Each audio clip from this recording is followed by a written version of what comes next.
pityingly at him. "If I could spare you one pang, my poor friend," he said, "God knows I would. But this night our feet must tread in thorny paths, or later, and forever, the feet you love must walk in paths of flame." Arthur looked up with set white face and said, "Take care, sir, take care." "Would it not be well to hear what I have to say?" said Van Helsing. "And then you will at least know the limit of my purpose." "Shall I go on?" "That's fair enough," broke in Morris. After a pause Van Helsing went on, evidently with an effort, "Miss Lucy is dead, is it not so?" "Yes." "Then there can be no wrong to her." "But if she be not dead," Arthur jumped to his feet. "Good God," he cried. "What do you mean? Has there been any mistake? Has she been buried alive?" He groaned in anguish that not even hope could soften. "I did not say she was alive, my child, I did not think it. I go no further than to say that she might be undead." "Undead? Not alive? What do you mean? Is this all a nightmare, or what is it? There are mysteries which men can only guess at, which age by age they may solve only in part. Believe me, we are now on the verge of one. But I have not done. May I cut off the head of dead Miss Lucy?" "Heavens and earth, no," cried Arthur in a storm of passion. "Not for the wide world will I consent to any mutilation of her dead body. Dr. Van Helsing, you try me too far. What have I done to you that you should torture me so? What did that poor, sweet girl do that you should want to cast such dishonor on her grave? Are you mad to speak such things, or am I mad to listen to them? Don't dare to think more of such a desecration. I shall not give my consent to anything you do. I have a duty to do in protecting her grave from outrage, and, by God, I shall do it." Van Helsing rose up from where he had all the time been seated, and said, gravely and sternly, "My Lord Godalming, too, have a duty to do, a duty to others, a duty to you, a duty to the dead, and, by God, I shall do it. All I ask you now is that you come with me, that you look and listen, and if when later I make the same request you do not be more eager for its fulfillment even than I am, then I shall do my duty, whatever it may seem to me.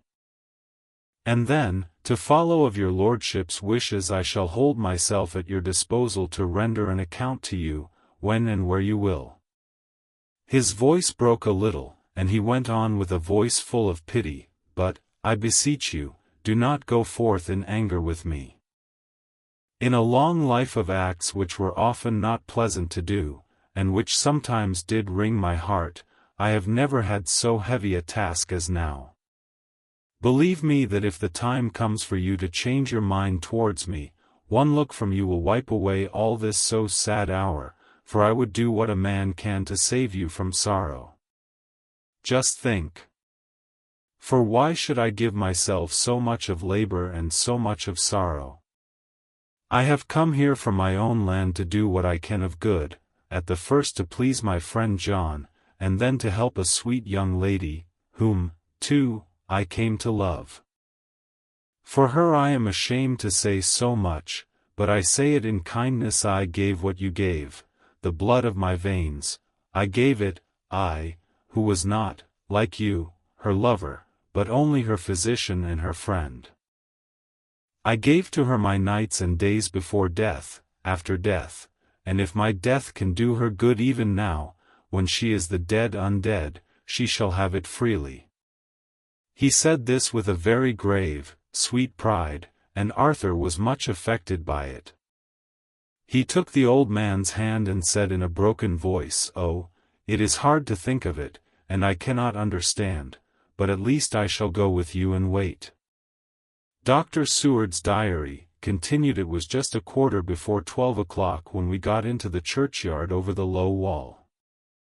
The night was dark with occasional gleams of moonlight between the rents of the heavy clouds that scudded across the sky. We all kept somehow close together, with Van Helsing slightly in front as he led the way. When we had come close to the tomb I looked well at Arthur, for I feared that the proximity to a place laden with so sorrowful a memory would upset him, but he bore himself well. I took it that the very mystery of the proceeding was in some way a counteractant to his grief. The professor unlocked the door, and seeing a natural hesitation amongst us for various reasons, solved the difficulty by entering first himself. The rest of us followed, and he closed the door. He then lit a dark lantern and pointed to the coffin. Arthur stepped forward hesitatingly. Van Helsing said to me, "You were with me here yesterday. Was the body of Miss Lucy in that coffin?" It was. The professor turned to the rest saying, "You hear, and yet there is no one who does not believe with me." He took his screwdriver and again took off the lid of the coffin. Arthur looked on, very pale but silent. When the lid was removed he stepped forward. He evidently did not know that there was a leaden coffin, or, at any rate, had not thought of it. When he saw the rent in the lid, the blood rushed to his face for an instant, but as quickly fell away again, so that he remained of a ghastly whiteness. He was still silent. Van Helsing forced back the leaden flange, and we all looked in and recoiled. The coffin was empty. For several minutes no one spoke a word. The silence was broken by Quincy Morris. "Professor, I answered for you. Your word is all I want. I wouldn't ask such a thing ordinarily, I wouldn't so dishonor you as to imply a doubt, but this is a mystery that goes beyond any honor or dishonor. Is this your doing? I swear to you by all that I hold sacred that I have not removed nor touched her. What happened was this: 2 nights ago my friend Seward and I came here with good purpose, believe me.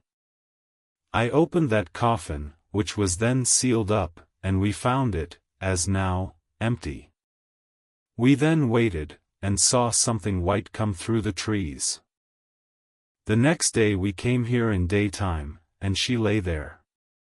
Did she not, friend John?" "Yes. That night we were just in time. One more so small child was missing, and we find it, thank God, unharmed amongst the graves. Yesterday I came here before sundown, for at sundown the undead can move. I waited here all the night till the sun rose, but I saw nothing. It was most probable that it was because I had laid over the clamps of those doors garlic, which the undead cannot bear, and other things which they shun. Last night there was no exodus, so tonight before the sundown I took away my garlic and other things. And so it is we find this coffin empty. But bear with me. So far there is much that is strange. Wait you with me outside, unseen and unheard, and things much stranger are yet to be." So, here he shut the dark slide of his lantern and now to the outside. He opened the door, and we filed out, he coming last and locking the door behind him. Oh! But it seemed fresh and pure in the night air after the terror of that vault. How sweet it was to see the clouds race by, and the passing gleams of the moonlight between the scudding clouds crossing and passing like the gladness and sorrow of a man's life. How sweet it was to breathe the fresh air, that had no taint of death and decay. How humanizing to see the red lighting of the sky beyond the hill, and to hear far away the muffled roar that marks the life of a great city. Each in his own way was solemn and overcome. Arthur was silent, and was, I could see, striving to grasp the purpose and the